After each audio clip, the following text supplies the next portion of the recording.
COP24 is officially expected to conclude at 6 p.m. this evening, but the UN is already preparing for negotiations to continue through at least Saturday. And things are very much in flux here in Katowice as we approach the end of negotiations. A draft of a text was released yesterday on Thursday.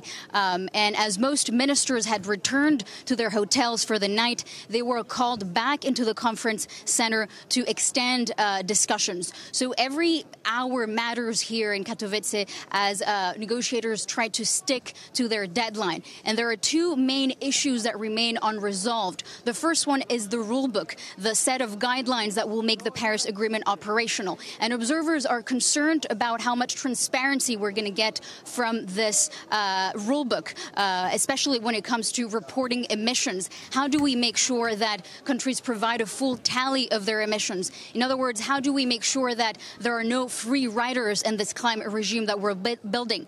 And the second question that remains unanswered is one about ambition. How do countries go about strengthening their climate action? And they will need to send a strong signal today that they are ready to ramp up their efforts before a key summit that will be held in New York in September of next year, where they will have to present their climate plans. And so the UN climate body wants to make sure that when countries go back home, well, they start doing their homework right now and start preparing these more ambitious plans. So all eyes are set on the Polish presidency today as they are expected to release a penultimate draft of the text.